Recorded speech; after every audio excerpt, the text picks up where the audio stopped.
Okay, so good evening, everybody. Welcome.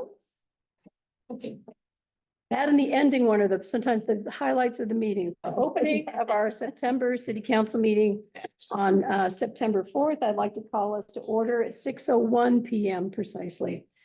We've got an agenda that's a little different than the last couple of months, meaning that we don't have a substantive new topic to discuss. We do have some new business. We do have some old business. But I'm going to venture a guess that we will not have one of our 3-hour sessions tonight. I'm going to ask, I won't ask the public for this. I will ask council to help me with that.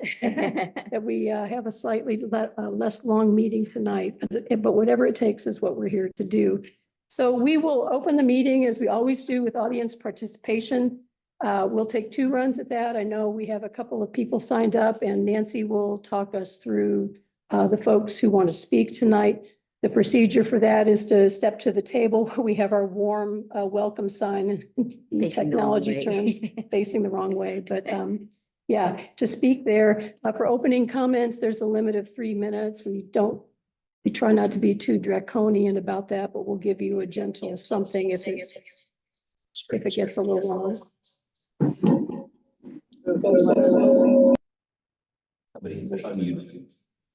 We'll get that set. Good. Yep. Okay, great.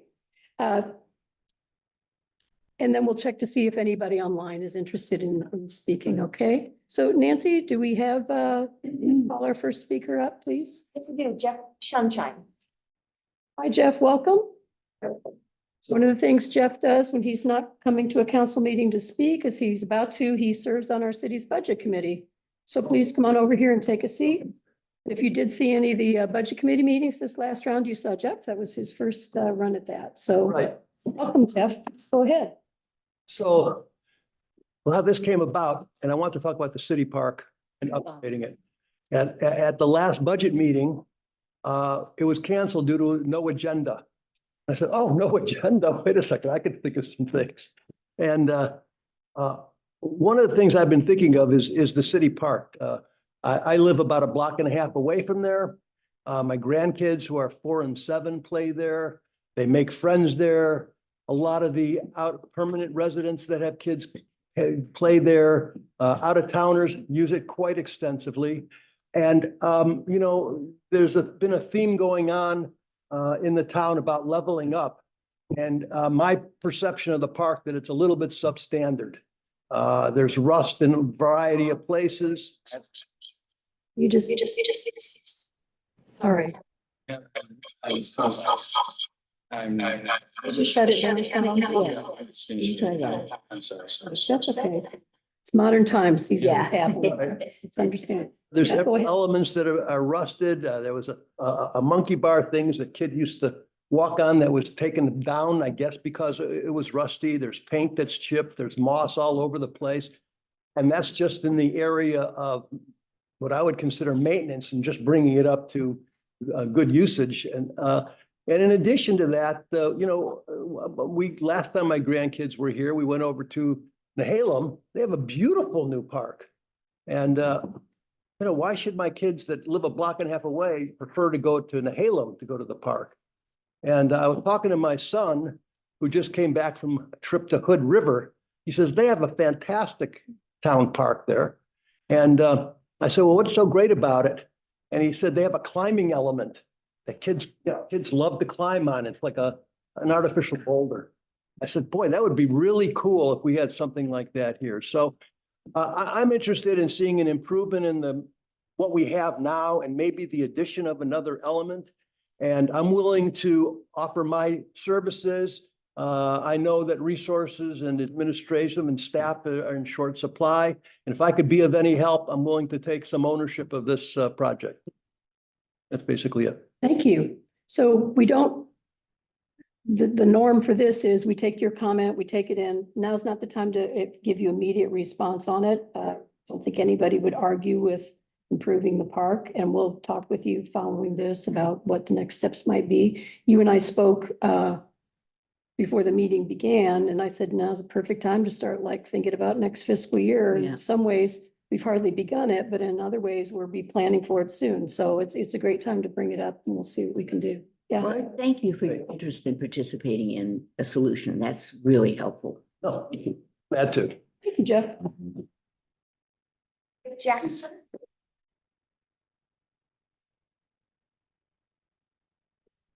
Hello. Hi, Rick. I have two very quick items. One is a request and one is a compliment. So request is in the July 10th city council meeting, Vito Sorelli, who is running the Manzanita Lost Project, in response to a request from council, committed that he'd put his email address and phone number on the placard. That's still yet to be done. And so if we could just get a hold of him, I would, but I don't know how to. That would be good. And the compliment, I understand, actually, Leila, I just learned before the meeting that you mentioned this at the last meeting. But just the compliment is the Manzanita sign looks great. So whoever's responsible for the repainting of the sign and the redoing of the lettering, getting that up to speed, thank you for that. Looks really good. Yeah. John Handler and Nicole Jackson. John Handler and Nicole Jackson. God bless. Thank you. Leila, I'm assuming the follow-up with Vito will be in your. Yeah, That's great. Yeah, I'll reach out. Sorry. Thank you. Nancy, do we have anybody online? No, we do not. Okay, great. Well, thank you both very much. Appreciate that. So the next item we have is approval of the consent agenda. For those of you who are regular attendees, you know what this is about, but I always take a little bit of time for people who have not been here on a regular basis just to explain it. So basically, in this part of the agenda, we take a look, or counselors have already previewed the minutes from all the minutes that have occurred since our last meeting. So we've got the August 7 regular session, the August 14 work session, and then the bills that have been approved. And the general practice, if someone doesn't have something substantive they want to talk about, is to just make a motion to approve it as a package. So do any counselors have any need to discuss separately any items? There, can someone help me with the motion then? I'll make a motion to approve the consent agenda. I'll second that. Thank you very much. All in favor? Aye. Great. Okay, so consent agenda approved. Thank you very much. Goodness. I'm not sure where that came from. It's a good time to turn things over to Leila for the city manager report. Great. Well, I have a couple of updates, but I actually want to, I may yield some of my time to Dan Weitzel to introduce our new operations manager, Rick Rempler. Great. Take the floor, fellows. Hello. Hi, welcome. Thank you. So hello, everybody. So as you guys know, we've been down a person since March. During that time, we got an application from Rick Ramford. He comes from a very diverse background in public works, actually was a law enforcement officer too. And so we were happy to introduce him to the team. He, as an operations manager, is going to be taking care of some of the stuff that I was having to do as far as like trying to schedule the team and actually going out in the field and also trying to do things at the same time as being a public works director of doing the administrative stuff. So this is a huge help for me. So I will let Rick throw a few words out there. They can talk about a little bit about himself. Yeah, I, like Dan said, I've been doing this stuff most of my life. I spent a big portion, about 16 years in the paving business. I did a little bit of everything there. And then I just, I always wanted to be in public service.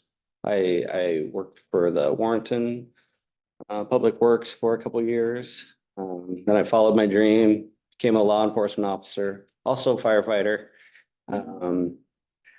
That started to take a little bit of toll on my mental health. So I got back into the public works here and found a great job here with Dan in the city of Manzanita. Look forward to getting to meet everybody and serve the community here. Yeah, if you haven't heard, there's a project with quite a bit of road paving coming up. Aboard. Yeah. That was the first thing I heard.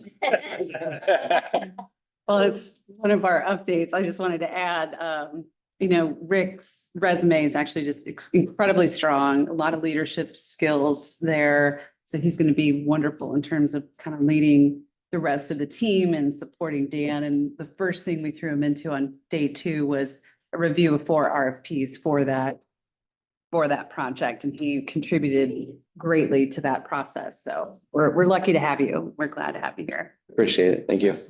Welcome to town. All right, thank you. Thank you, Dan. Everyone will know you in no time. Yeah. Thanks for coming in. They're Absolutely. off now, so I told them they could leave. Yeah, We're out of here. yeah. Thank you, everybody. Nice to meet you guys. Thanks a lot, guys. Thanks for that. So I just have a couple of quick updates. So related to that, we did issue a request for proposals to hire an engineering firm for the Classic Street project, which is the project that we received state funds for to do a water line, stormwater, and a full road reconstruction. We received 3 responsive proposals, which is great, from 3 really highly qualified teams. And so Rick, Dan, myself, and then Cody, our Hatfield fellow, reviewed those proposals, ranked them, and then we're doing interviews, I think the week of the 17th or 16th. So we have interviews scheduled next week and then the following week. And then I anticipate, subject to contract negotiation, that we will hopefully bring a contract to the city council in October for approval. And then that would kick us off into the design phase, which we're hoping to complete by the end of the year. We expect there to be at least one open house or some online materials made available to the public to kind of get a sense of what the cross section of that street will look like. And then we anticipate starting construction early next year and wrapping up around this time next year. So it's breakneck speed for us, but we're super psyched to get 3 responsive proposals to that RFP. So that's exciting and moving along. We are also, so City Hall is still on track. I know it looks quiet there. I've had a number of people be like, what's going on? But let's be precise. So they're measuring out the locations of all the walls. So that's still ongoing. And then we expect to see framing starting up, I think, next week. And that will look more like stuff's happening and will look a lot quicker. So that's great. So we're still on track and on schedule. And then I also wanted to mention, we did get some movement on our water right, which has been in process for almost 30 years. It's been in review. So Wheeler holds our water right, and the city of Manzanita owns all the infrastructure. It's kind of how our relationship works. And so we have an extension of time. And so we are currently continuing to work with Wheeler to kind of refine that. We are probably going to need to collect some more data. And so we're actively working with an engineer, and we also have a water rights attorney we're working with to just make sure that we're crossing all the T's and dotting all the I's. So that's ongoing work. I don't have a whole lot of detail to share at the moment, but as this project progresses, we'll be providing updates to council. Likely we'll be holding a joint council meeting with Wheeler, because together the City Council of Manzanita and the City Council of Wheeler represent the water system decision-making body. And that water right is also tied to our water conservation master plan. And so once we have some more clarity on the water right issue, then we will start to work in earnest on our water conservation master plan. So those are just 2 kind of big things that are working, but there's just, again, not a lot to share at the moment. We're doing a lot of digging and homework and trying to move that thing along. So it's been great though, because Wheeler has a new city manager. And so this has brought us all together. So we're working really closely with them, and that's just been a great, in my opinion, collaborative relationship. So I look forward to continue to work with Wheeler on that. And that's it. That's all I got. Thanks. Thank you very much. Catherine, I have a question, if you don't mind. Sure, go right ahead, Tom. So Leila, I hate to keep grinding the same old saw, but since we've had all this controversy about the cost allocation model that we're using, and you've been working on the water line, you've been working with Wheeler about the water. I know the water rate study, you've been working with our consultant on that also. And are you meeting or exceeding the percentage of time that you're devoting to the operation of the water utility? Like more than normal? Yeah. exponentially so, I would say. Okay, Yeah, I would say, yeah, the majority of my time over the last couple of months has been focused on water and water related issues. okay, that's all I had. Thank you. All right, thank you, Tom. All right, then, emergency preparedness. Now, this is gonna be in a couple of parts. This September is actually Emergency Preparedness Month, and I've got a proclamation that I'll be reading on behalf of the city. We also have two citizens here, and we'll introduce them in a moment, who are gonna talk about some programs that are underway.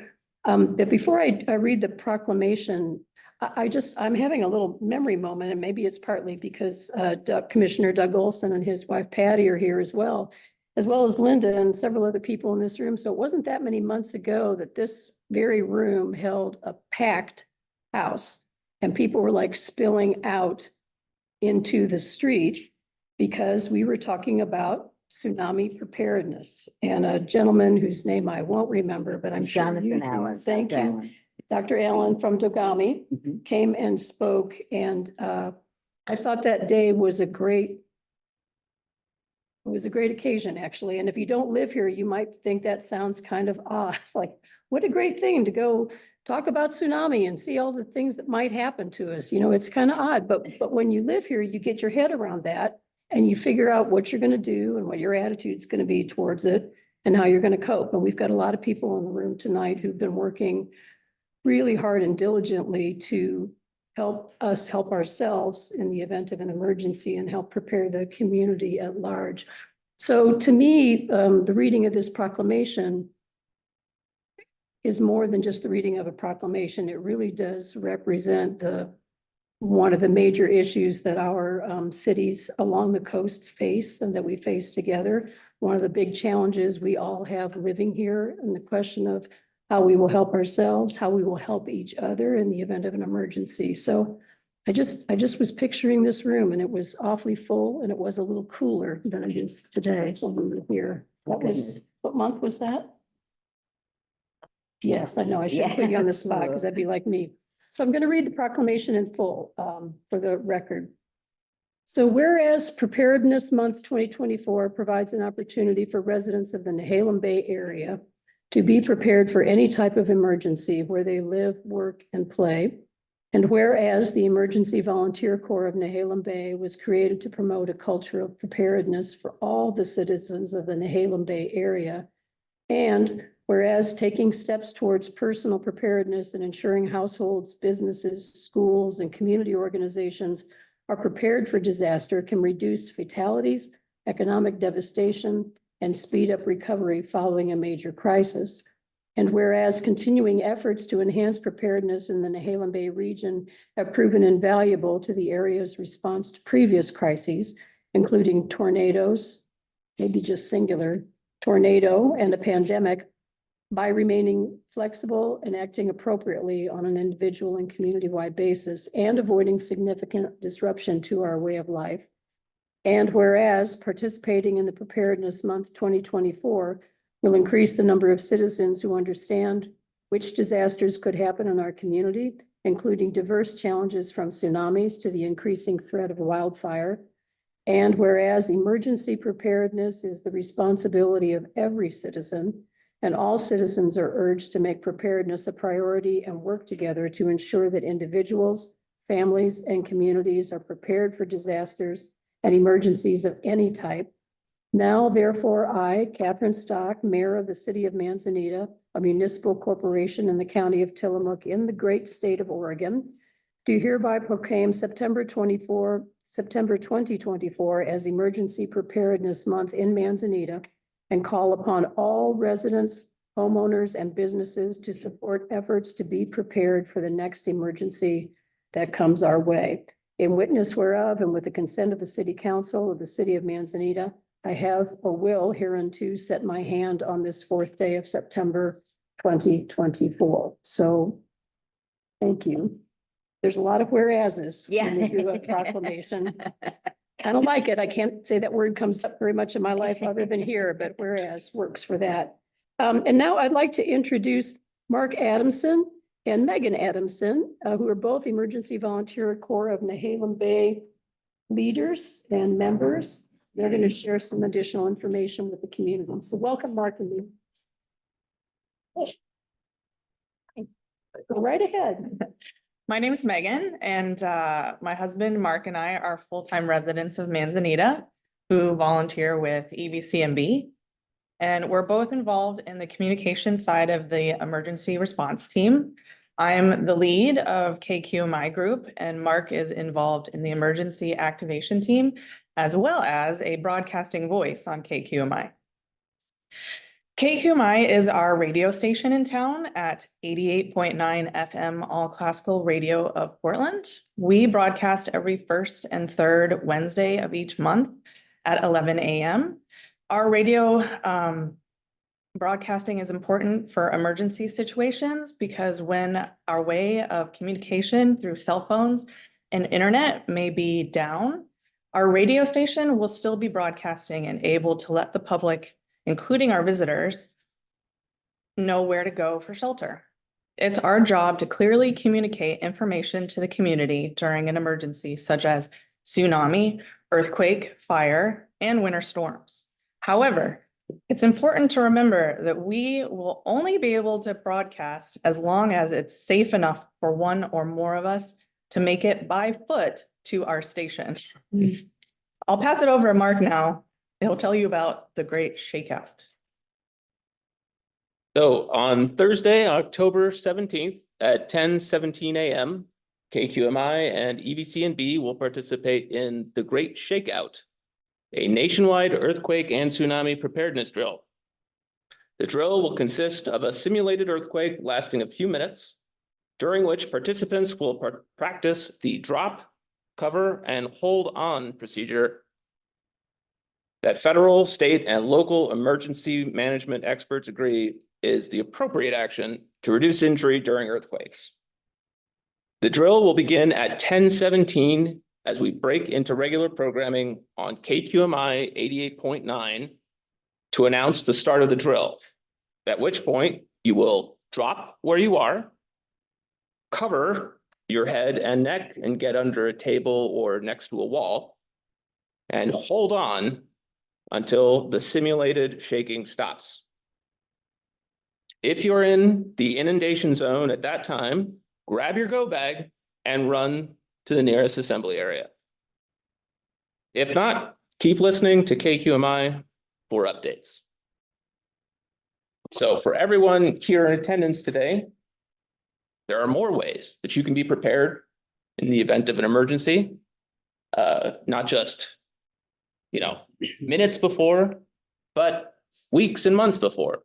On your way out, make sure you pick up one of these lovely EVCNB emergency preparedness handbooks to help you be prepared at home and make sure all of your friends and family and pets and belongings are as safe as they can be.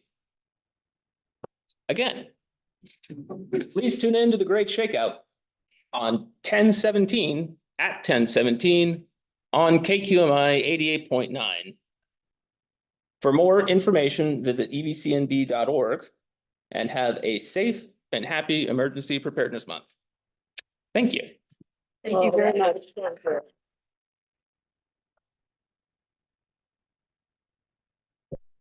Catherine, before we lose them, I got a little something. First off, I want to thank them for their work. But also last year, both of you, last year, the Historical Society sponsored a program. We brought a geologist into town whose name was Brian Atwater. And he authored a book called The Orphan Tsunami of 1700. It was a great event for Nehalem Valley Historical Society, but also we brought in EVCNB to be in the lobby to distribute information about emergency preparedness. We had a presenter from the Lower Nehalem Community Trust who also participated. And we had Dr. Atwater's book on sale with Cloud and Leaf. We're going to do it all over again this year, but with a different author whose name is Bonnie Henderson. She wrote a book called The Next Tsunami, having to do with living on a restless coast. And that program is going to be on October 19th, 2 days after the Great Shakeout. And my understanding is that we're going to bring all our partners back into the Performing Arts Center to do it all over again. So hope everybody will get that date on their calendar. That'll be at 3:30 in the afternoon in the Performing Arts Center. Thank you for that too, because they were there. This was the official photographer. Multi-talented. Yes, everybody's got a talent here. Yeah. So thank you for letting me have that moment to, promote my own little program. You're welcome. And thank you for the ongoing volunteer work. There are a lot of really dedicated people in the community who you work with, and we're all very grateful. So thanks a lot. Appreciate that. We have a visitor from down south.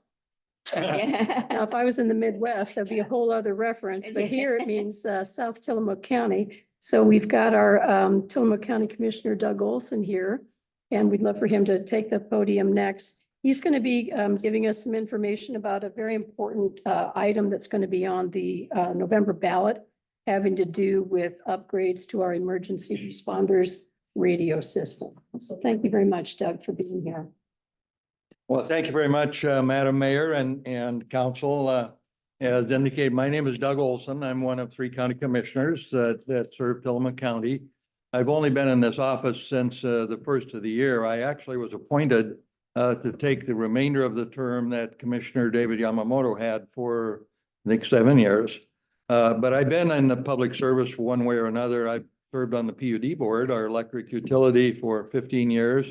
And before that, I was on our water and sewer board in Pacific City for quite a while. So I've been elected, I think, 7 different times and have a pretty good handle on public service and what's going on. And so what I wanted to talk about today is something that I think is absolutely fundamental to local government and state government, county government, and that's public safety.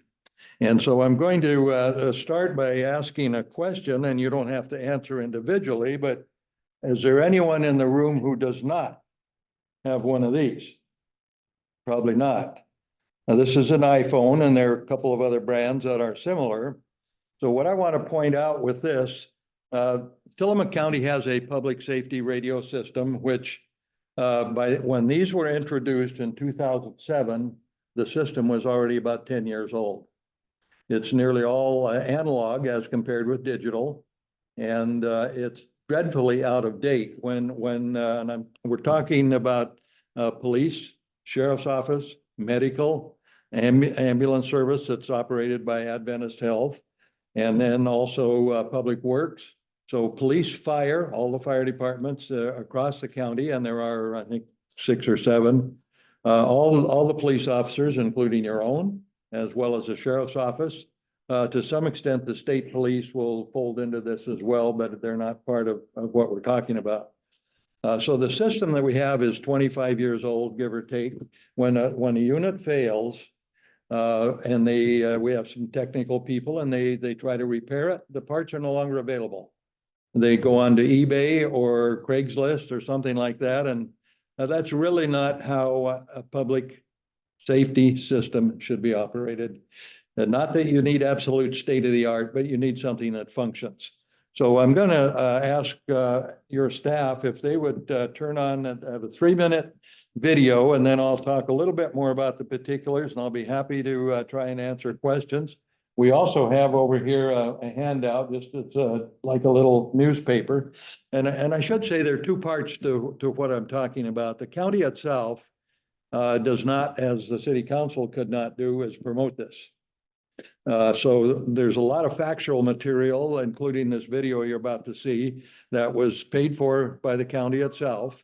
And then there's a separate group, a political action committee, which I have formed along with a number of others, including our sheriff, who is an elected official, and including the head of Adventist Health, who operates the ambulance service, Tim Carpenter, whom you'll see on the video in a moment.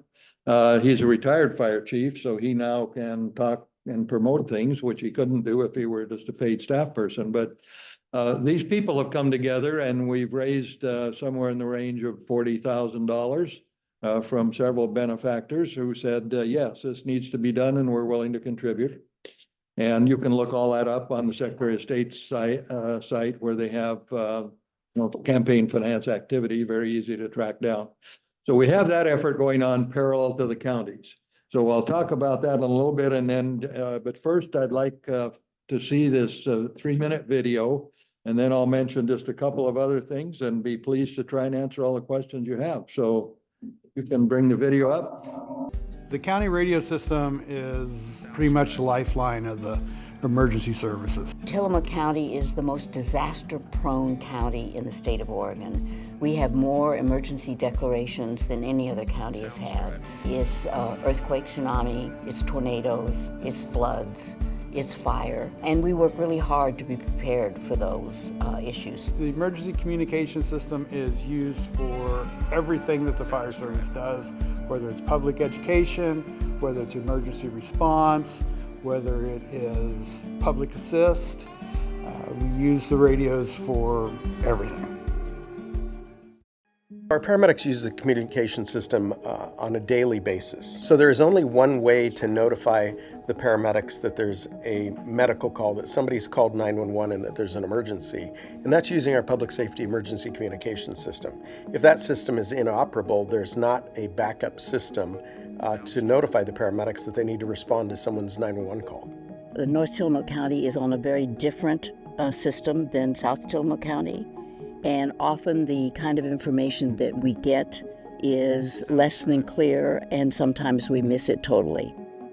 The aging equipment is not able to keep up with the demand where our deputies and other law enforcement agencies or all first responders need that effective communication to be able to relay that information and call out for assistance when needed, when they're in an area that's not covered. There's been a lot of different changes in radio technology over the last 20 years since we last updated the communication system. I don't think anybody's still even using the same cell phone that they used 20 years ago. We're responsible for providing ambulance services for all of Tillamook County, which is about 1,154 square miles. Much of that is off-road terrain where vehicles don't normally travel.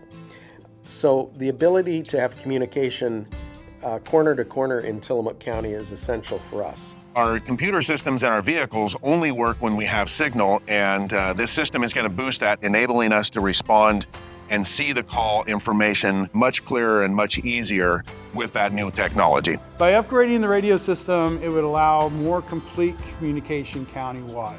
You would be able to talk from Nesquin to Manzanita without having to go through multiple repeaters and relaying radio traffic. With state-of-the-art coverage, we'll have state-of-the-art outcomes. And that's ultimately what we want for the people that we're serving. The price of this bond will be 33 cents per thousand. If the bond is not approved, we won't be able to upgrade the system. Sounds good. The system is estimated at about 26.4 million. The county has 2 million that it received through a grant from the feds back during COVID, when there was some money coming through the ARPA system. So the actual bond measure that will be before voters is 24.4 million, and that's payable over 16 years. It's actually 15, but there's a 3 months trailing, so we're saying 16 years. And the reason it's only 15, 16 years as compared with some of the longer bonds that go 20 or 30 is we don't want to happen what is happening now, still be paying for something that's likely obsolete in 15 years. So the plan is that the county purchases everything, and that includes all the police departments, all the fire departments, the ambulance system. It also includes Tillamook PUD and Public Works. And also, the way it will work, the county will own everything, but at the end of 2 years, the title will actually pass to the respective agencies. So in the case of Manzanita, whatever you acquired then would become your property, and you would be responsible for maintenance, upgrades. Something happens to it, it would be on your nickel beyond the warranty period. The warranty period might actually be 3 years. It will depend on the response to the request for proposals that we'll publish. The system was designed by a company called Federal Engineering, which is a national firm that goes all over the country doing this sort of thing, mainly public safety systems.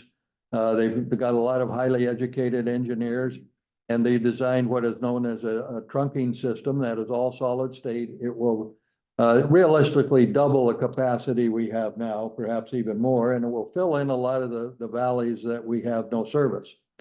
So the cost, as I said, is 24.4, and if you take that down to the individual homeowner, it's roughly a little less than $100 a year. Now, in Manzanita, your average home would not be comparable to the average homes in Tillamook County. I'm quite sure they would be somewhat higher, as they are where I live in Pacific City, and those coastal homes that are closer to the ocean. In Tillamook County, the average home right now, market price is roughly $500,000, which means it's on the tax rolls for approximately $300,000. And if you take the $300,000 times the rate of 33 cents that you saw, then it's about $95 a year for 16 years. And one of the benefits and one of the best selling points that we've learned, and you would all know this better than any, is 40% of the homes in Tillamook County are that way. Now, here in Manzanita, I understand, like it in Nescoin and Pacific City, it's closer to 65 or 70% of your homes are owned by people elsewhere. Well, they get to pay for this because they benefit when they're here, but they don't get to vote on it. So if there ever was an opportunity to say, well, we can lay off some of the cost on people who can't vote no, or vote yes, or vote at all, this is a good opportunity if you look at it that way. That's my opinion. That's not necessarily the best way to look at it, but it's a fact. And so it to the extent that would help your thinking. So just a couple of other items. As I said, the system we have now is analog, meaning that it's not digital. And then there is a difference if you're technical at all. And I don't claim technical expertise, although I do have an extra class ham radio license, so I can understand what we're talking about. And so I'm going to give you one quick anecdote, and then I'll be pleased to take some questions. And this is a true story. It happened here in Tillamook County about a year ago, down in Rockaway. There was a domestic difficulty situation, and as your police officer, I'm sure, could tell you, domestic are the most difficult of all because emotions are involved and you never know what's going to happen. In this case, it was a son and his mother, and they had some family difficulties to the point where he had threatened to kill her. And so, and he didn't have a gun, but he had a tire iron or something like that, and it was quite tense. And the police were called, and a sheriff's deputy arrived. And the sheriff's deputy immediately saw this was a situation where there was some help needed. And he took his radio, which was on his shirt, as most of the police officers have, and called for backup. And backup had already been dispatched. There was another sheriff's officer and also a state policeman on the way running code 3 with their lights and sirens. Well, when he asked for backup and reinforcing what dispatch at 911 had said, it was garbled, and they understood him to say that the situation had been de-escalated and that the individual was in custody, meaning in the back of his car. So they turned off their lights and their siren. Well, that wasn't the case at all. When they finally got there, the issue had accelerated to an even higher level, and the individual who was threatening to kill his mother was shot and killed. So that happened here in Tillamook County about a year ago. And it could have been much worse. But the point being, the radio system it was misunderstood in part because it was an old and effective radio. And that's a true story.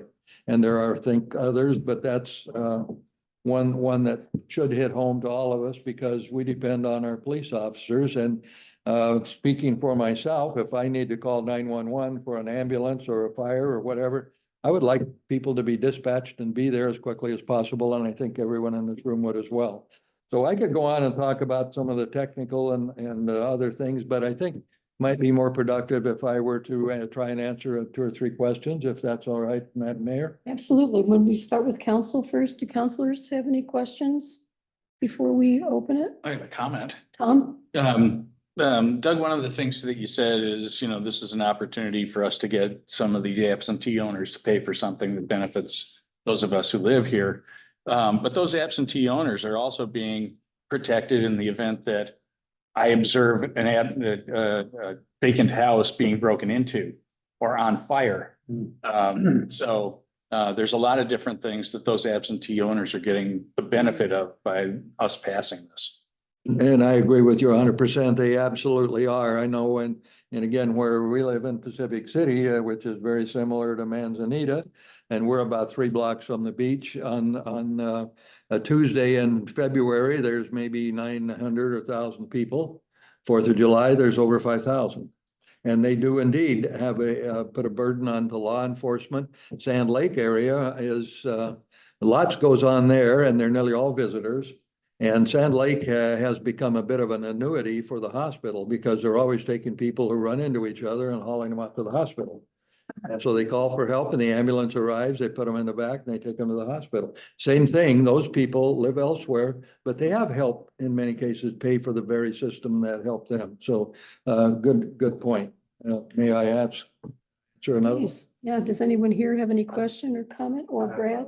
Yeah. Question. Yes, sir. I assume with the new digitized system, it will introduce technology like location services. So Yes. you can track where vehicles and where people are versus today you're relying on vocalization to do That's that. correct.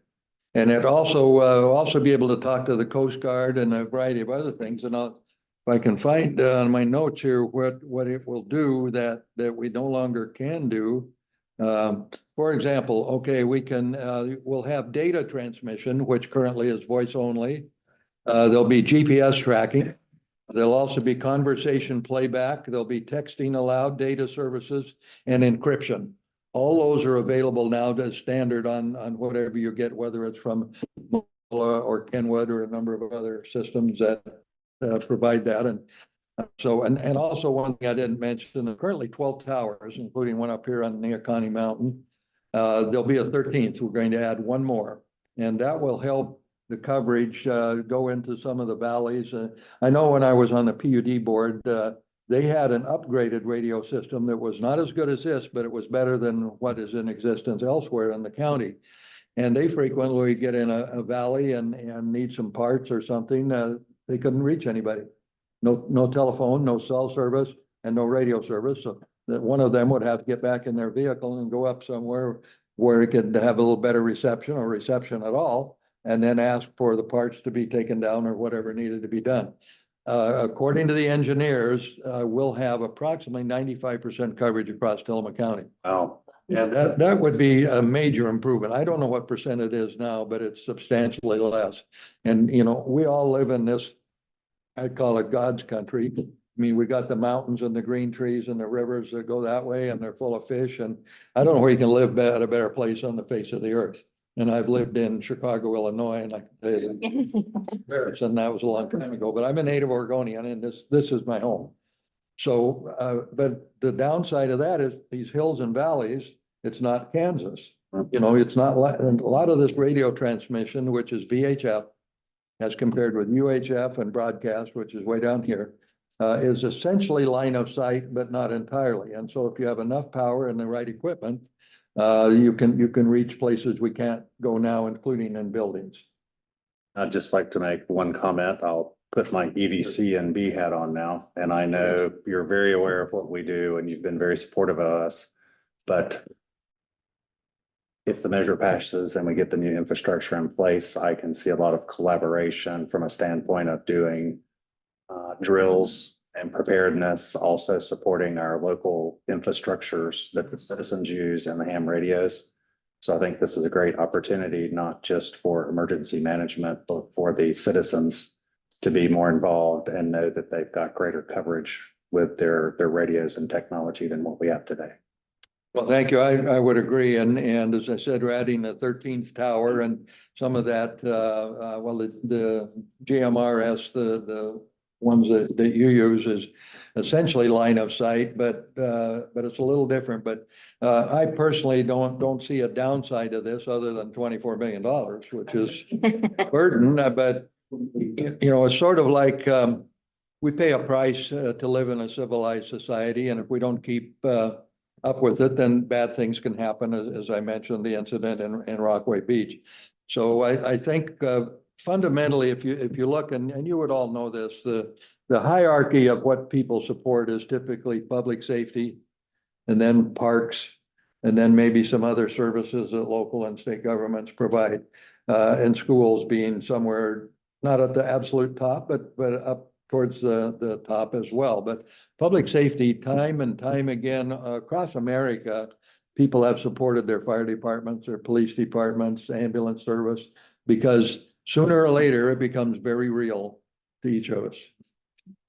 Can I ask a quick question? Yes. You mentioned that resources will be allocated to emergency responders across the county. So we have a police department. It's actually really relevant to us right now because we're building a new city hall. Yes. And one of the things we're looking at is where does the antenna go? Are we taking the old antennas over to the city hall? So can you talk a little bit about how those resources will be allocated to the different jurisdictions? And Well, there's an existing list, which I have, but I won't bore you with it. And each department, I believe, including Manzanita, has said, here's what we have and here's what we need. For example, there will be just over 1,100 radios purchased across the county. And that includes the ones in vehicles. It includes the handheld. It also includes some upgrades at the 911 center in Tillamook. And then it also includes some of the microwave, what they call backhaul from the towers. So to say exactly what you need, I'd have to go look at this document, but it's somewhere, I'm going to say in the past 18 months or maybe even before that, someone contacted the city of Manzanita and spoke with your law enforcement personnel and said, tell us what you have, what you need, and then the list was developed from that. And like I said, what we have, and by the way, there's a 20% contingency in this number because I've been around a lot of this before, and actually I manage construction projects myself. And I've never seen one that didn't cost more than what the original budget was. You go flat out just for the numbers. Because things happen and there are changes, and so you add a reasonable contingency. In this case, it's 20%. So that if everything went absolutely perfect, the cost of this system would be $22 million, of which we have 2, so you'd need 20 million more. But we're asking for 24, and the reason is something will change, and we'll discover some conditions. I can see going out to a tower and installing some piece of equipment and find out that it's on some kind of sacred Indian ground, and you've got to rework the whole thing. This happens. And it happens with some regularity across America, and so you need to be prepared for that. And so this is a prudent budget. What will happen if we don't use the entire funds, the remainder will go towards maintenance. So and that would be spread across the base as well. So it will be put into service on this, and the bond measure is relatively specific, and the county has retained bond counsel, and they have drafted the ballot measure. It's been reviewed by the Secretary of State. It's already on the ballot, and it has a number. It's 29, which is Tillamook's county number, 180. And this handout talks about that. And so when you get your ballot, it will, I think it's the only financial measure on the ballot this fall. It will say Tillamook County, it will be 29,180 for $24.4 million. And I will ask you, which salaried employee of the county could not do, but an elected official can ask you to vote yes. I'd like for you all to vote yes. And I'm not bashful about it because I've seen some of the downside of it, and I've heard a lot more stories. And if we put this off, it's only going to get worse, and it's only going to cost more. So, like I said at the start, and I'll answer another question or two if you have it.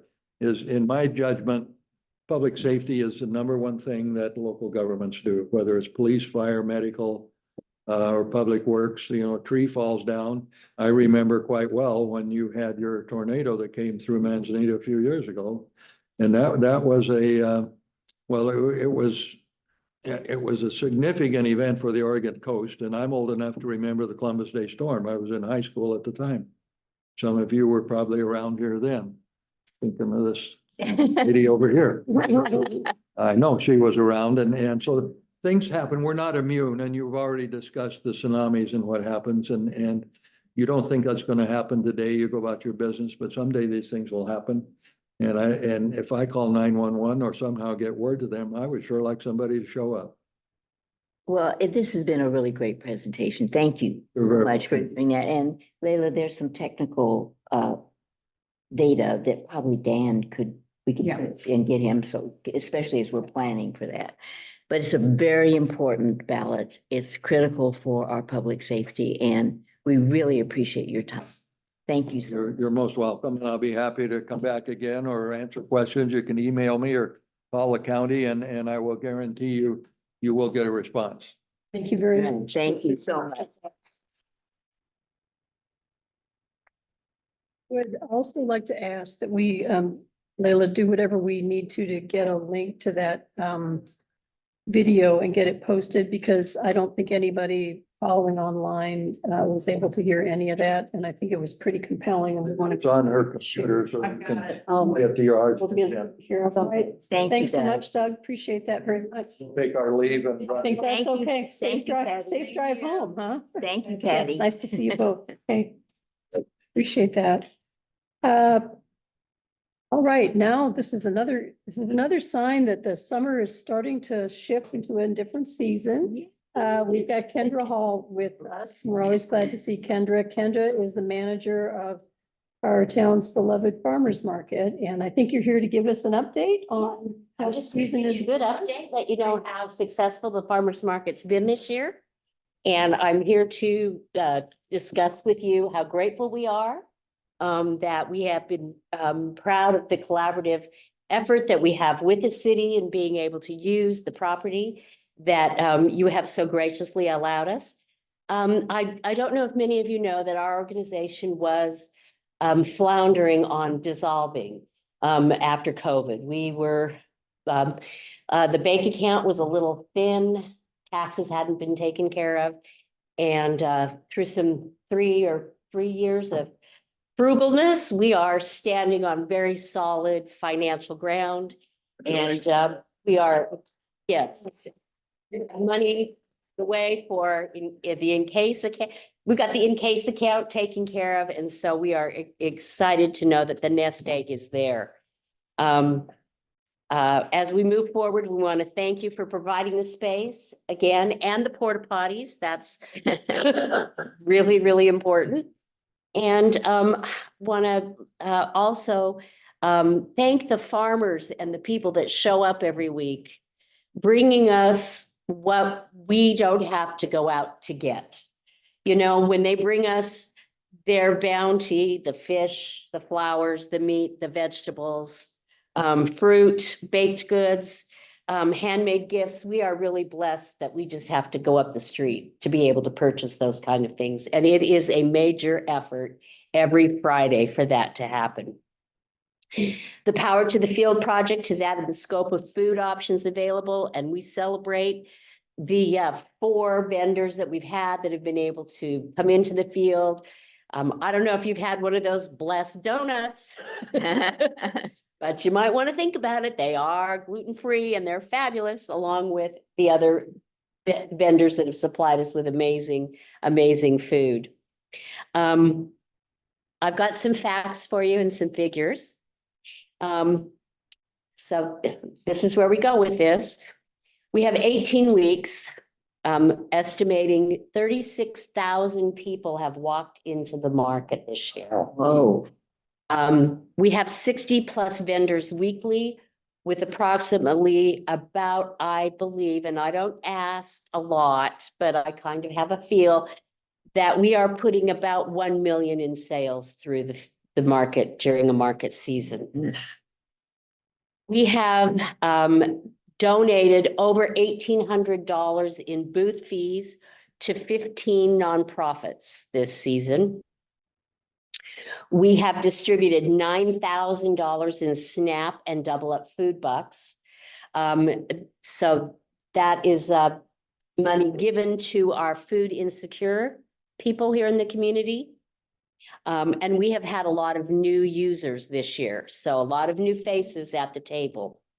And we are really proud that we are able to offer that to them. So I don't know if you know the Double Up Food Bucks program. They come in and run their card for $20 off of their SNAP benefits. And we've been able to give them $20 of doubling up their food bucks. So they've got $40. That extra 20 could be spent on nothing but fruit and vegetables. So that is staying here in our local farmers' pockets. So that's pretty darn amazing. I have a little video, but before I get there. I think we got it sorted. I hope so, because I love my video. I want you to know that I have personally, in the last 3 years as the manager, spent 504 hours on the field itself. Wow. I want you to know that I have walked every inch of that field and I feel very kindred spirit with it. I really, really do. It does have some issues that need to be maybe thought about, and maybe going forward. I'm excited to see the new city hall. It's been really, really fun being able to answer questions now that we've got the pictures up and tell people that, yeah, that's our new city hall. Somebody was like, really, that's awfully big for, and just kind of the fun things that it's really been able to do for that. We have just a few issues with safety, and a few of the neighbors are a little bit, neighbors to the east are a little bit not super excited to see me show up on Friday. And so going forward, I would hope that we might want to look at how we're going to deal with that, because I don't think it's going to change when you're having a large meeting with the city. So, and I would personally like to really be included in anything, if I possibly can, that has to do with, what the vision you all have for that field. I mean, I look at it, I can see a beautiful little stage, amphitheater, Sunday music in the park, Saturday night movies, just there's so much there that we can give to our community, that because we have that open space. And so it's such a blessing. So Well, this is perfect timing, because we're just starting our comprehensive plan. And there's actually people in the room, Connie over here, who's part of that, and sharing your ideas about. And Mark, who was here. And Mark, that's right. So sharing your ideas about your vision, the timing is just spot on. Great, because I know that with the power to the field and having that ability, if we should have a major catastrophe, just even a wildfire, we need to put up a wildfire community. Just that right there has been I'm so excited that came to fruition and we got it. And it happened like that. So I was really excited about that. So, I have looked for grant opportunities to be able to, I wrote a grant, I didn't get it, but it was for $10,000. No, it was for $50,000. And it was for infrastructure and I came up with this idea to green up the field, because they were looking for something to bring in climate change. So I wrote the grant with all the information, but needless to say, they didn't pick me. But I'm still looking for anything like that we can use through the farmers market associations and that way, anything there.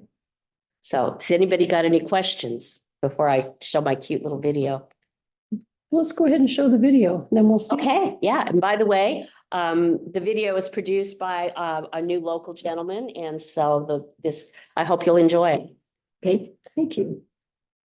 It's the first time we've done that. Zoom added a tool, so I'm learning it as we go, but I think this should work. Yeah.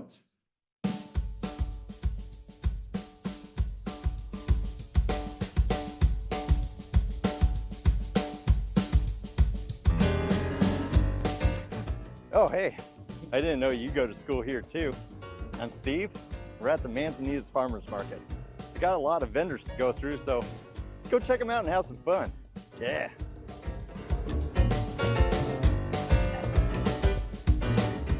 Shoppers, are you ready? Let's go!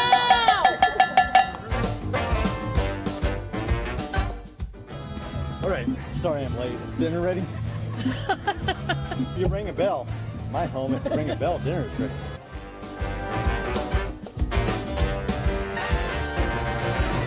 Hey, how you doing? Pretty good. How are you?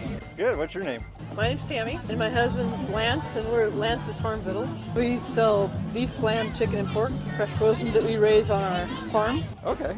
We also have an organic dairy. Where are you guys based out of?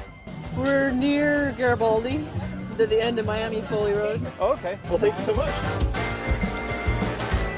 This is Cranberry Kitchens. We sell semi-dried cranberries, cherries, and blueberries. We have different mixes, trail mix, M&Ms, 5 nuts, 2 nuts. Do you have any samples I can try? We do. Cherries are closest to you. Blueberries are swimming around in the middle. I like the blueberries myself. Yeah, the blueberries turned out really good this year. Cranberries have 1/3 the sugar that store-bought berries have, so they're not the sugar bombs that you get in the stores. That's what we do. Perfect. Well, thank you so much. Yeah. What's your name? Kaylee. Kaylee, and who are you with? Moon River Farm. We're certified organic. We've been in the valley for the last 8 years as a farm, and we grow a wide range of vegetables, all picked fresh, ready for the market. Awesome. Nice to meet you. Thank you so much.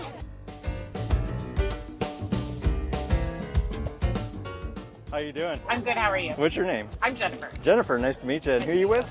Ginger's Kitchen. Ginger's Kitchen. What do Yes. you do? We make jams and pickles, all in small batches. Okay. Any hot sellers that you have here? Our dill pickles are always, when it's time for them, everybody loves them. The strawberry champagne jam and the Tayberry. Tayberry is my favorite. So. What is Tayberry? It's a cross between a raspberry and a blackberry. Okay. Awesome. Well, thank you so much. Thank you. All right. It's time to go harass Manzanita. Let's get it.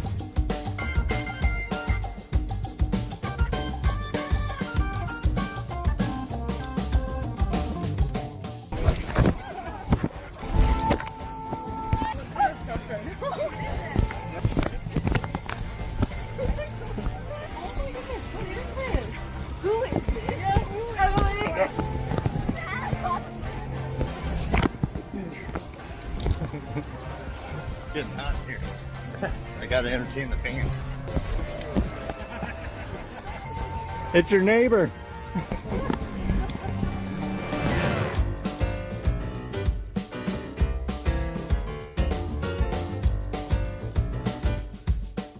Nice to meet you. What's your name? Nice to meet you, Autumn. Autumn. And who are you with? A River City Flower Farm, Where are you based out of? Nehalem. Nehalem? So we're local, yep. Okay. And what do you specialize in mostly? Cut flowers. We grow about 300 different varieties, so we have a pretty good selection. We grow flowers basically January through December, so year round. I do a lot of weddings. Too. Oh, okay. Yeah, and then I provide flowers if people want them for special events or whatever. Awesome. Perfect. Well, nice to meet you. Nice to meet you.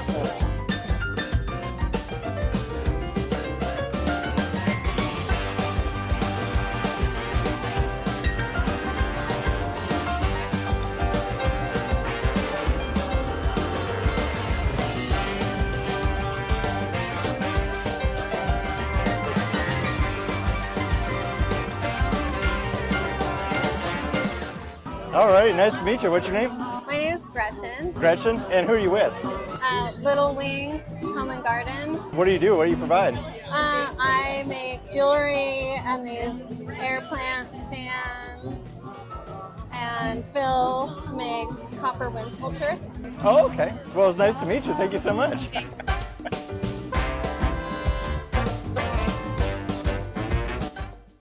What's your name? My name is Lise, L-I-S-E, short for Elizabeth. We are Frega Farmstead Creamery. We are a goat farm and grade A dairy in Gales Creek, Oregon. Okay, awesome. And what are some of your most popular products here? I would say our feta. The feta in the glass jars in brine is really important to people. And Manzanita also really loves the goat's milk caramel. And then we have some really amazing balms. So you have a hand balm and a bug balm. A line of soaps, and then not to forget our kitty toys. Oh, a cat toy, okay. That's a dryer ball. So these are the kitty toys. Okay, that's what. And then those are the dryer balls. Perfect. Well, it's nice to meet you. Thank you so much.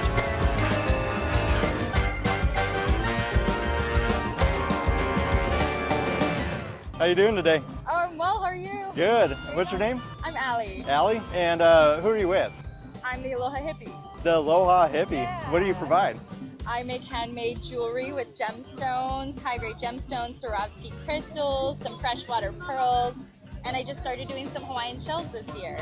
Awesome. Where are you based out of? I'm based out of Wheeler now. Wheeler? Yeah, a little south. Awesome. Well, it's so nice to meet you. Thank you so much. You too, thank you. Yeah, toodles.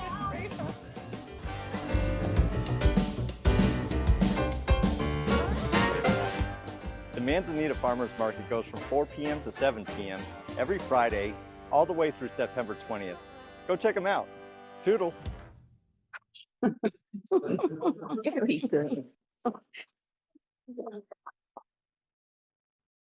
The audio worked for our Zoom folks. Yay. Yeah. that was- Kendra, Congratulations. thank you for every single one of those 504 hours. We appreciate it very much. Thank you. I'm so privileged to be able to be the word of law at the market. Amen. All righty, very good. I just wrote down September 20 because I personally have to go see the feta cheese lady and get rid of that, the end of the season. Yeah, oh, I know, customer. Okay, so thank you. I don't think we have a video for the next item, but we're gonna go ahead anyway and start our new business. Just one item of new business, which is Scott gonna be online? He is. Great. Scott Gebhardt is our Development Services Manager, and he's going to be talking about, and we're not deciding on anything on this item, it's informational. He's going to be sharing some thoughts about some updates to the short-term rental program and the STR ordinance. So we're here to listen and see what questions we've got from council in particular for Scott on this. Welcome, Scott. Well, thank you very much. Thanks for having me. Short notice, I think it was. So I'm gonna cover kind of what we've done in the last year with short-term rentals since we had Judy retired and pretty much we had to take over and figure out what was going on and how we were gonna manage the program. So over the past year, Chris Bird was promoted from my permit tech to short-term rental manager, and he's also maintained doing permit tech work for me and wearing multiple hats. So we've been very busy. It's been a year of a lot of change. So some of the main things that we changed is we updated the procedures for our periodic inspection program, the annual renewals, and new application. We've also, the most recent thing that we did was we implemented express bill pay. And what this has done for us is all owners can now go into express bill pay, file their quarterly tax returns, and make a payment at the same time, which saves a lot of back and forth with filling out a form and they have to email it to us. Then we have to enter the data in the system. So it's really streamlined that. And then recently, I think it was the 22nd of August, we went live with a portal for the short-term rental owners. And what this does is the web address is given to the owners, new applications, and people on the waiting list, and they have access to all this information. So on the next slide, we'll go through each section of this and what it is. So the top section is where we'll put information that's important to short-term rental owners, such as upcoming due dates for renewals or inspections or tax returns when they're due. And I think this is on the next slide, Layla. So currently we just have this is our welcome to the new portal, and this is what you can do. The next slide is our section that we're going to keep all current forms that we use for reporting reporting quarterly returns, their annual renewal, and their periodic inspection. And it also has a section in there to help guide them through filling out and submitting the required documents. And as we go along, we'll update the tutorials as needed. So let's see, the next section, this here is I think the most important section of the whole thing. So in this section, an owner will be able to put in their MCA number in the search box, and what it'll do is it'll pull up their current status. And that is, where are they with their renewal? Has it been submitted? Is there more documents needed? The next periodic inspection, that lets them know what year they come up for their next inspection. Inspection status will be updated for people that are currently being, in the 3-year inspection. And then the TLT is their tax reporting status. So this is individual to each person. We found a few glitches, but we'll work those out and get everything cleaned up here, hopefully pretty quick. And then the final two sections, we get a lot of phone calls for all this information. So our goal is to hopefully eliminate some of the calls where they can go to the website and get the answers. So the application status, that's for the new applicants that are in the process of getting their inspections and submitting the required documents. That'll let them know where they are in the process. And then once they're done with that, they'll be moved to the wait list and they'll be able to check and see where they are in relation to the next person in line. So we're hoping that over the next year, we'll get feedback from owners. And I've talked to a lot of owners and management companies and had really good feedback on the information that's provided. And I think once we add a little more information, though, it'll hopefully help eliminate a lot of the emails and phone calls we get on a consistent basis. And that kind of leads us, actually, I'm going to stop there and if anybody has any questions before I move on to the next section. I'm glad to take any questions. I think you're good for the moment, Scott. Perfect. Okay. So that kind of leads us into the next section, is our proposed housekeeping amendments. So over the past year, what we've done is we've looked at the whole program, what is involved to administer the program and manage it. And we've made quite a few changes, but I think really the eye opener was in July when we had, 3 major things in a year happening in a 30-day period.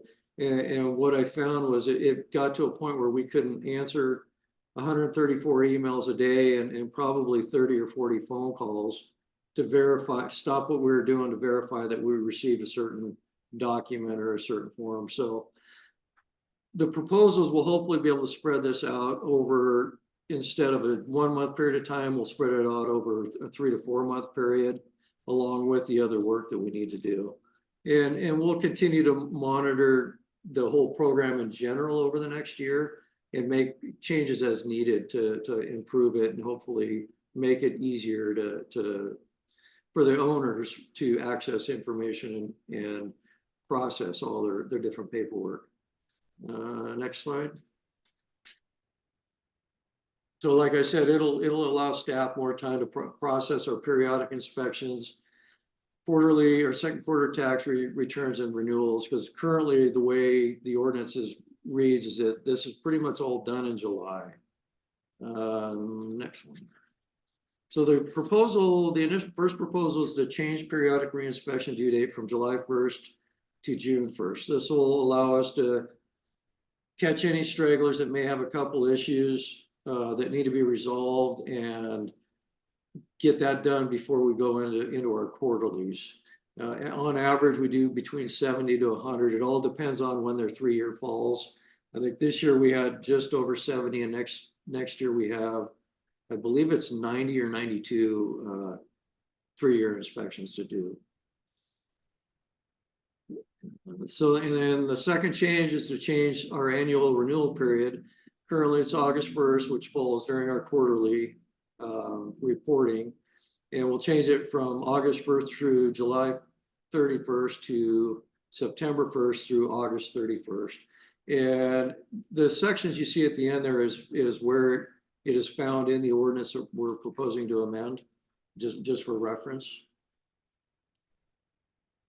And then the other update is to update our outdoor lighting ordinance. We previously had our ordinance just covered for short-term rentals. City implemented ordinance 24-2. And what we're doing is we're amending the short-term rental ordinance to reference the city lighting or dark sky lighting ordinance, so that if that ordinance is changed, it's automatically changed with the short-term rental ordinance. And then one last one that actually we found has been a pretty big one here in the last couple months is people not being able to read the mandatory signs outside. So that we're just proposing to change the wording, and hopefully this will clean up some of the issues we've had, is to make sure it's a rigid sign and it's readable from the street. Because right now it does not have to be rigid according to the ordinance. And we've had several people with 8x10 pieces of paper that are flopping in the wind, and people complain that, well, I can't read it. So this will, I had a conversation with Linda about this, I think a couple of weeks ago, and they requested that this be changed to rigid to readable, but also that it gives the owner an opportunity that if they need to, they can put that on a yard sign and place it closer to the street if it is not readable from the street. Because we don't want somebody going by with a problem and having to walk up on the property to get a contact number or phone number to file a complaint or resolve an issue. And I believe that's the last slide. The last one is an update of all the different items we're asking for. Yeah, just five different house cleaning changes. So I guess if there's any questions, I can answer those. Counselor, any questions? Well, the only comment I'd like to make is you're upgrading the technology to make it as automated as possible is really impressive. I mean, I think you haven't done that before, and I think you've done just an exceptional job of being customer service focused, but also managing your time. So that's really impressive, Scott. And I'll be honest, Linda, the customer service is not up at the level that I expect out of our department, but just with the workload, we haven't been able to, constantly answer the phone. And so I'm hoping some of these changes will allow us more time to be able to do that as needed. But there's times when we have to put the phone on mute and focus on what we have 30 days to do, which is a short period of time to process, a lot of information. So hopefully this will help. Anything else for Scott? So I'd echo Linda's comments, and it's making me think about just some of the big leaps, although it looks very straightforward, right? If you don't know what the history has been and how outdated some of the processes and technology have been for a long time, it just like, well, okay, they've got a portal. Everybody has a portal. Everybody can look up everything, that's just normal. But I'm sometimes reminded myself, when I'm looking at something, you think, oh, I wish we could do that a little better. It hasn't been that long ago since in City Hall, we hand wrote the checks and signed them and walked them to the bank. That has not been that long ago. So well, the I amount of think it was on a spreadsheet, I Well, think, for a while. It was. yeah, and Yeah, even which is before like, that, I don't know whoa. what. But what I would say is it's a lot of progress in a short period of time. It was due to happen, and the team made it happen. I appreciate your candor about customer service, because it's one thing to put something in place, but you've got your sights set on something better, and you're going to get a path to get us to that. And that's in the end what's really important. So I want to thank you and Chris, because I know you both work hard on this stuff together. And I'm taking a few minutes to acknowledge it, because most of this work is really behind the scenes, and most Right. citizens don't and they wouldn't understand what has to happen behind the scenes to make this happen. So I appreciate it, Scott. Thank you. And I'm sure I have no comment on what a workload flow should look like. So I just trust that you guys will have come up with the right pattern for that. That'll make better service for your customers as well. Okay. We have a question from the audience. Yeah, Can we ask a question? sure. Go ahead, Mike. I have a question about the signage change, saying that it has to be legible from the street. Mhm. There's also a size limitation that's in the ordinance. Are those two compatible with each other? Could you hear that question? I heard the question, Mike. That's a great question. So that's where, and I had that discussion with Linda when we changed the wordage. So it has to be readable from the street. And the way to accomplish that is if it's not readable, then it will have to be put on a yard stake and placed closer to the property line. Oh, I see what you're saying. Yeah. I see what you're saying. Right. So it has to do more with placement. Well, I think the whole purpose is that because they have the phone number and contact information on that sheet. Right. We said initially it should be visible, and what we I think found out. most of them are, but placement becomes the issue. Yeah, exactly, exactly. I have one more question. Mhm. When I look up my short-term rental in the portal, some of the stuff like TLT status says not started. What does that mean? So that's for third quarter, Mike. Okay. And I just want to make sure that people understand that this is not a live update. So, you know, if you submit it right now, you can't go to the portal and instantly see that, oh, okay, it's submitted. Because we are not tying this to the city cloud. So it'll be updated on a weekly basis, probably during quarterlies and renewals. And then during the year, it'll be on a monthly basis. And that's where we expect as homeowners, you know, short-term rental owners to, if there is an error, you feel that the information is incorrect, please shoot us an email. We'll look into it and we'll verify, yeah, it has been submitted, but have a little bit of patience while we work through this, and any changes you may see that something we may need to add, we're more than welcome to make it, or willing to make the changes. I understand. Thanks very much. You betcha. Good. All right, Scott, thank you very much. Thanks to you and Chris. Thank you. Okay, good night. Maybe, I don't know. I don't know what your schedule is. Okay, so we've got 4 items of old business, and city manager's name is on every one of them. We can start with the planning commission appointment of a council member and PC member. You want to do that? Thank you. Yes, so as outlined in our council rules of procedure, anytime we have a position that opens up on any of our committees, we do an application process. And this includes when even standing members of a committee's terms are up, we do ask them to reapply. And so at the end of this year, we have 3 positions that our terms are ending. So Phil Nannon, Lee Hiltonbrand, and Frank Squillo's terms all end December 31. And so we want to initiate that process now. I know that 2 of them, both Lee and Frank, intend to reapply.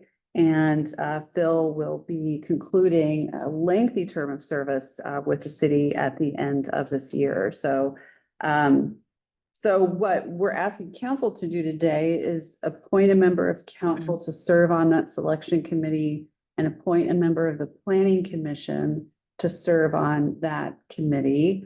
And then I am going to be sort of advising, but I'd like to recommend that Cody get an opportunity to work on this committee with the members of council and planning commission to get some experience in our, and I think is a really thorough and good process for committee selection. So that's the request of council tonight, is to appoint a member of council and a member of the planning commission.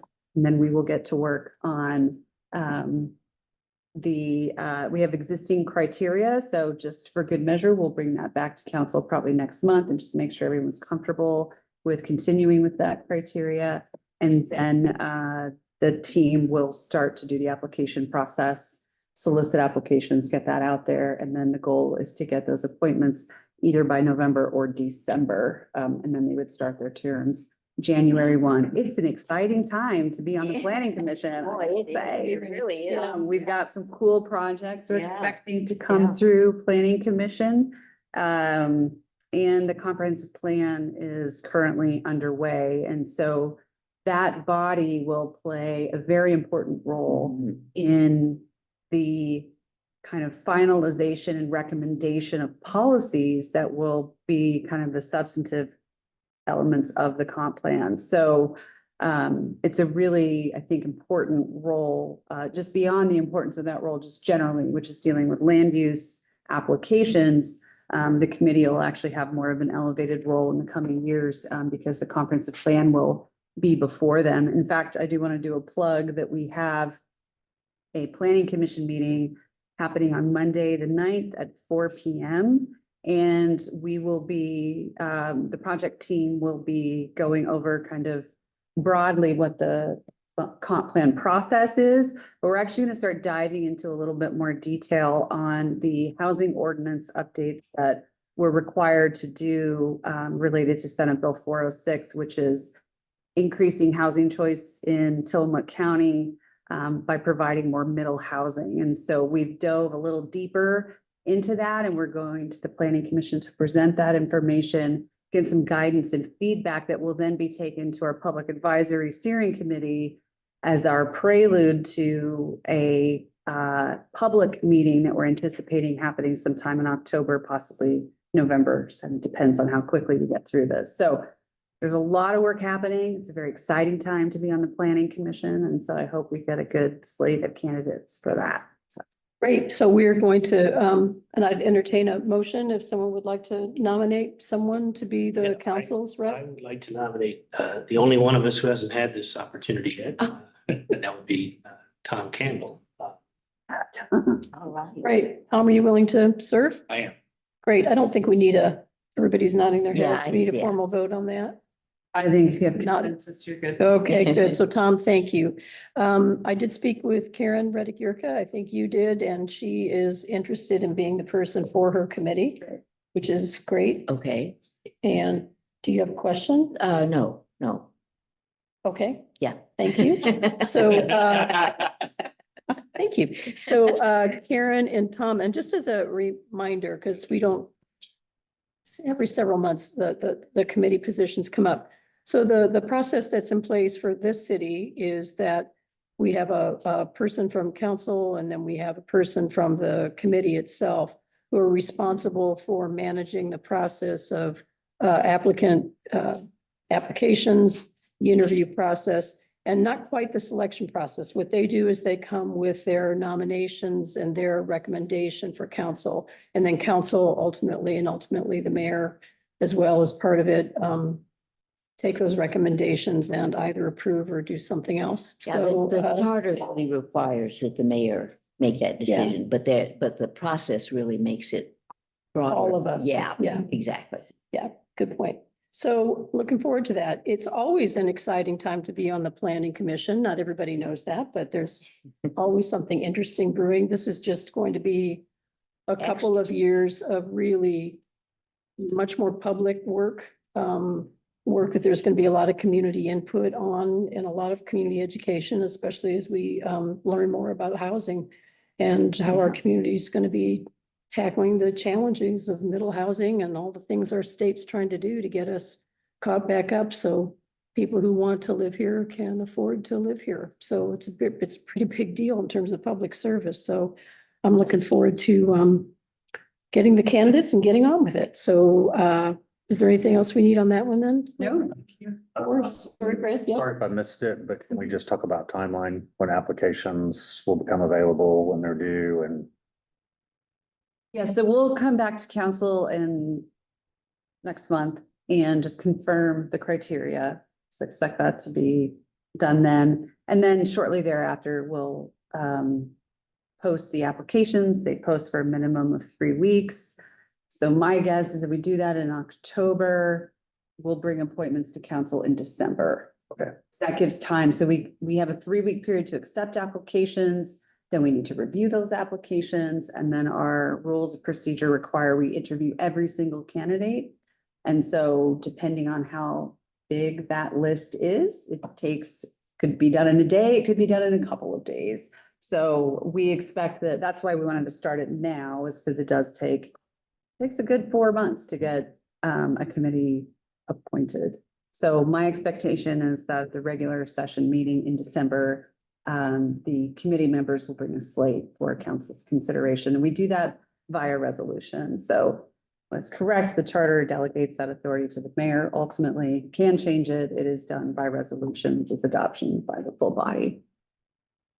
Thanks for asking that. Thank you. All right, then, for dune grading, the moratorium of dune grading.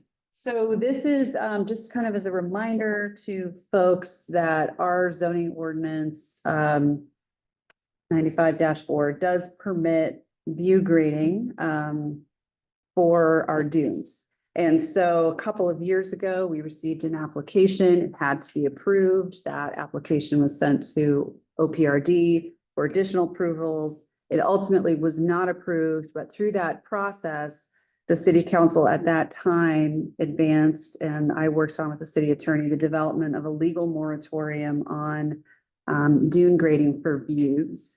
This doesn't include grading that occurs, for maintenance or other kinds of things, but specifically for dunes. And so a legal moratorium does require that it is renewed every 6 months, but we also have to demonstrate that we're making progress towards addressing the issue of concern. So in our case, goal 18 of the comprehensive plan expressly allows for dune grading as well as our ordinance. And so the case that we made, which is outlined in detail in the findings, is that we were doing a comprehensive plan process. Through that process, which includes significant public engagement, if the temperature of the community is such that dune grading for views is no longer desirable, then we would update goal 18 to reflect the values of the community at the time. So that is what we have been putting forward every time we renew this. So we can renew it every 6 months. So we do this in March and we do it in September. This is our 3rd or 4th renewal of this, and we've slowly been making steps towards doing this. So we've selected a contractor. We have started that work. We now have a schedule. We know when we'll be doing goal 18 towards the end of the process. And so that's indicated in the findings that we are making progress towards it. It's slow, but it's steady.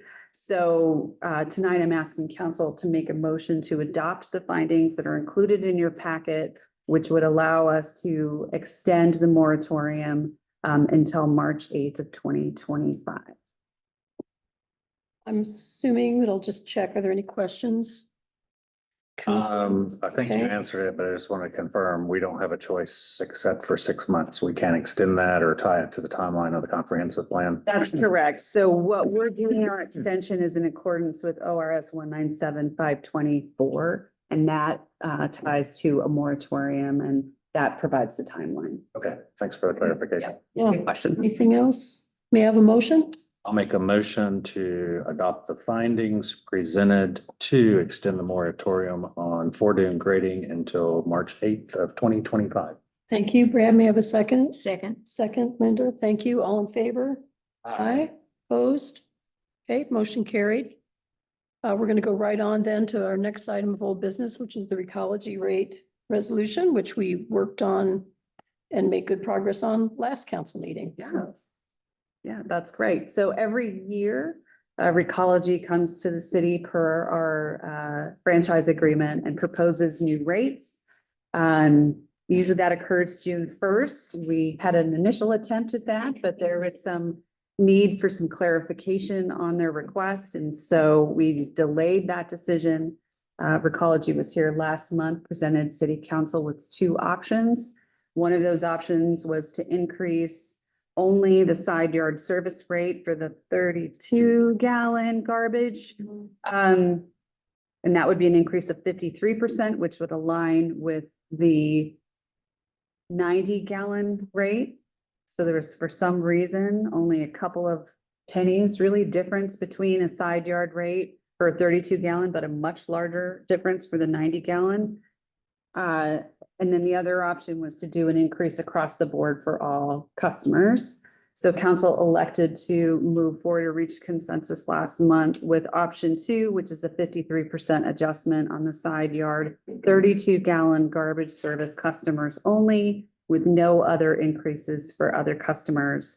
And that would be effective, although today is September 4, if it goes into effect, it's retroactive to September 1. And so that will be in place for the next, until likely they'll be back in June for us to do an increase that would start July 1. So council is asked tonight to pass a resolution adopting these new rates, and the resolution and the rate sheet are included in your packets. good. Do council members have any questions? Okay, we did spend a good amount of time on this, so let's go. I'm happy to accept a motion. I'll move that we adopt the Recology rate schedule as contained in the packet approving solid waste collection rates. I think that does it. That'll do it, yeah. A Yeah, second. second, Linda, thank you. All in favor? I, I opposed. Okay, motion carries. Next item, legislative priorities for the League of Oregon Cities. Now, this is something council worked on in their, I think it's our last workshop, where we had some good discussion about what would make did. sense and what would make most sense for Manzanita, but I'd ask Leila to go ahead and, if you'd like, to give a summary of that. Yes, yeah. So council had a spirited debate about the various legislative priorities. So the League of Oregon Cities, just as background, every session prior to the session has a list of priorities that the league will focus on during the legislative session, which will be next year in 2025. And they reach out to every city in Oregon and ask the cities to provide their top 5. And then that gives the league some direction on where to focus resources ultimately. And so the way that we do it is that the city council independently reviews that full kind of list of priorities. I also do it. And then what we did is we had them independently do it. They share their top 5 with us and staff. And then we put it into a matrix and kind of selected the ones where all or the majority had consensus. And I think we had 2 or 3 this year, where 4 out of 5. And then when I threw my hat in the ring, it was 5 out of 6 agreed. And then there was, I think, 7 or 8 other ones. And so council spent some time talking through those and identified 2 more that the council best felt reflected our priorities. It doesn't mean that the ones that we didn't choose aren't of interest or concern to the city, but we're only able to do 5. So there we have it.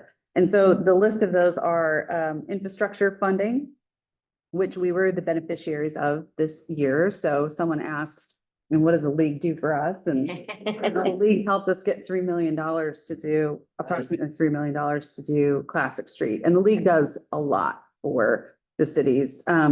Lodging tax flexibility. So that's related to the short-term rental tax, which, you know, is the lifeblood of our general fund and the services that we provide. But there's a restricted amount of funding that goes into the tourism promotion fund or the tourism fund. And those funds are restricted to primarily things related to tourism facilities and tourism related activities. And so the league is looking at advancing some flexibility in that to address things like housing for people who work in the service industry that are the lifeblood of the, you know, the housing and lodging and visitors. Restoration of recreational immunity. So we're all kind of aware of that, but just ensuring that trails safety and protection against local governments exists. Full funding and alignment for housing production. So finding ways to find resources for housing and investment in community resiliency and climate planning resources. So those are the 5 that the council reached consensus on at the work session last month. And I would just request a motion from the council to accept these 5 priorities, and then I'll go fill out the form. You have a motion? So moved. Second? Second. Thank you very much. All in favor? Aye. Opposed? All right, we'll fill out that ballot tonight, get it into the League of Cities. They're probably waiting for They're just Manzanita's. waiting with They are, but you know, we're worth listening to, so I'm sure that'll be fine. Okay, Big city. yeah. Well, a big little city. So we're gonna do a round of counselor updates. And then I think we'll be at the close of the meeting. So Brad, you got anything for tonight? I do, and in the spirit of request from the public to keep it short and sweet and on city topics, I wanted to talk about the number of emails the city council has received in our team email box. Since the last council meeting, we've received 6. One of them was about electric car charging stations at the new city hall. Another one was about the annexation of areas that aren't currently part of Manzanita. Both of those are on the city website and included now in the council often asked questions. So if you want more details about those 2 things and those answers, please go to the website and check that. We had a couple emails continuing some complaints about fireworks and campfires. I think longer term, Layla, we're going to be working with Chief Arth and really doing some more solid planning for next year to hopefully avert some of the complaints that we're getting. We got an inquiry from the media about attending these public meetings. And we also had some concerns or questions about burn bans, which aren't currently part of our ordinances. Lastly, to give some statistics on the often asked questions, we had 351 visits to the FAQ page, and we had 46 downloads of the document that is specific to the council often asked questions. And again, if you're interested in more information about the electric car charging stations and the process of annexation, I encourage you to go to the website, go to the FAQ section and read this. Again, any questions you have for City Council, our email address for all of us is on the website, citycouncil@ci.manzanita.or.us. We'd love to hear from you. Thanks for your input. Thanks, Brad. Thanks for your continued efforts in that. Appreciate it. I have no updates. Okay, I'm just going to do a brief update because it's a commitment I made a couple of months ago for some citizens who wanted more specific information about legal bills for the city.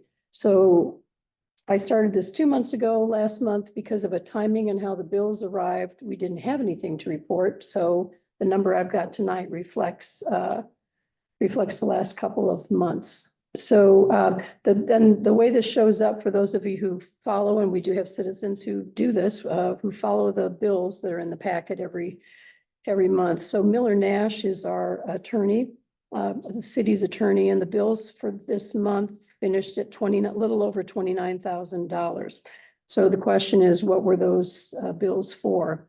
So general business matters, just, there are many things you have to check in with an attorney on these days. So general business matters were around $4,600 or 16% of that bill. General land use matters, which often, again, require attorney use, were relatively small this month, $567 or 2% of the total bill. Referendum and initiative petition matters. So this refers to the referendum that will be on the ballot. It also reflects the work done on the 4 additional requests for initiatives that each were turned down because they didn't satisfy the requirements. So the total for that is $15,705, and which is about half of the bill. And the last thing we have is the lawsuit that was filed in Tillamook County Court by Randy Kugler, Will Stone, and Laura Swanson. This bill, this won't be the end of it yet, but this bill was for $8,095. That was 28%. So that gets to our total of $29,000. Just as a reference, we budget generally about $125,000 for the year for this. So just gives you a sense of how it fits in. We don't typically budget saying we're going to get a lawsuit. How much do we plan? We don't plan for referendums. So these things come in and you expect things that you don't plan for, but just to be clear, that's not part of the normal budget. So that's where we are with that. I want to give 2 shout outs because I think it's really important. First of all, the frequently asked questions is amazingly easy to access, and it's really important, and it really does have questions that come up. So I strongly recommend you do that. I want to compliment Mayor Stock for the work she's doing in terms of being very clear about the financial status of where we are. That's something we haven't done before. I think it's public knowledge, and it's important to make sure that we all have that knowledge. So I really give Catherine kudos for doing that. Lastly, kudos to Representative Bonamici. Dogami has lost a great deal of funding federally for all of the information and training material that we have for emergency preparedness. Bonamici has really stepped up and is taking a very key role in that, in making sure that we do get those funding access. I had a chance to meet with her this last week, and she's just really amazing. So that's my report. Thank you, Linda. Tom? Thank you, Catherine. Well, as Leila indicated in her report, there's been a lot going on associated with water, so I'm busily reading everything I can about the operation of the water utility, and I kind of have water on the brain. Somebody has to do it. Are you underwater? No, I'm treading water. So, you know, I've spent a lot of time doing that and trying to understand this because I think there's going to be some really important decisions that are yet to come. The other thing that I wanted to talk about, and normally we don't talk about stuff like this, but I'm going to be a candidate this fall. And we received a letter from Richard Mastinek today. And Richard sent this letter to council, the budget committee, the planning commission, the public advisory, facility advisory committee, which is no longer in existence, and the comprehensive plan, public advisory steering committee. And he opens the letter essentially accusing all of us of being liars. And then he asks us to declare for the record answers to, I think it's 4 or 5 questions.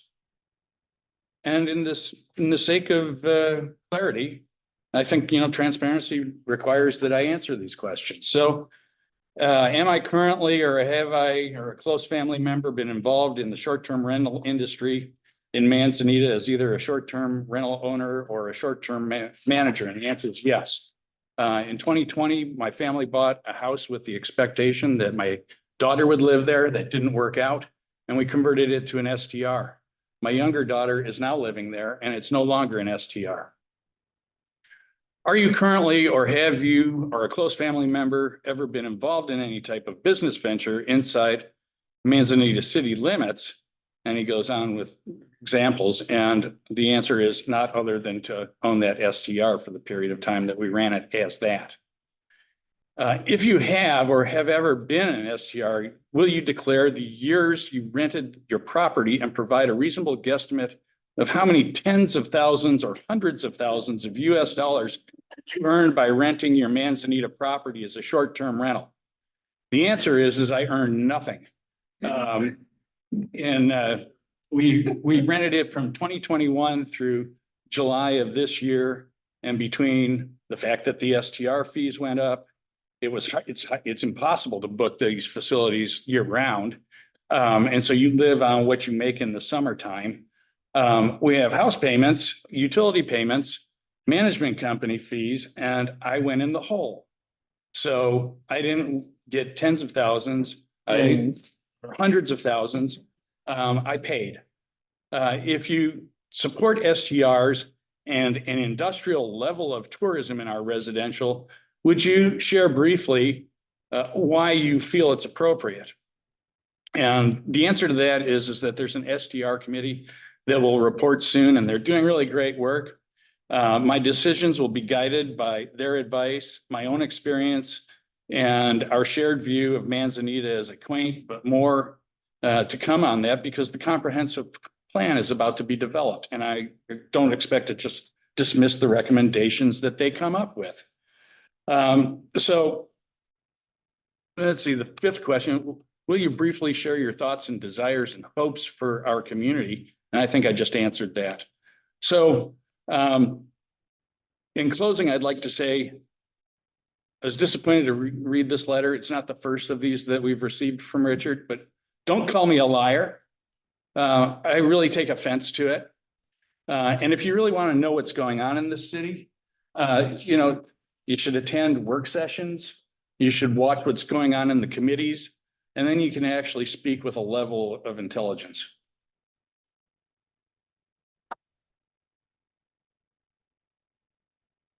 Thank you. Thank you. And I'm going to say something to bookend that. This is one of the challenges of being in office anywhere here too. Every citizen has the right to express how they feel. We may agree with it. We may disagree with it. We may find some of the assumptions and conclusions preposterous. We might find some of them actually pretty relevant, and they may give us some things to think about. So our job is to always listen and evaluate. We have some members of the community who've for decades been writing letters to the council, and sometimes the themes are pretty much the same over a long period of time. I think we all sit up here as individuals, and Tom made a decision to respond. I respect Tom. I respect his decision. And I haven't even opened the letter yet, so.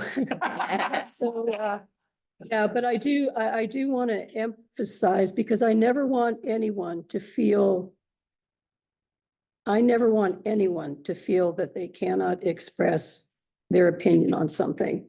And sometimes we each come to things informed, or sometimes we come in thinking we're informed and we find there's something we need to learn. So the door is open, and I appreciate the communication, even though sometimes the things we get are a little challenging just at the human level to read, as this one illustrates. So that's an odd way to close a meeting, but we're going to close the meeting. I want to thank everyone who came tonight, and for those of you who listened online, thank you. For those of you listening and a recording at a future date, perhaps when it's raining sometime after this heat wave. I hope you're enjoying the weather. So thank you very much, every single one of you, and hope to see you next month.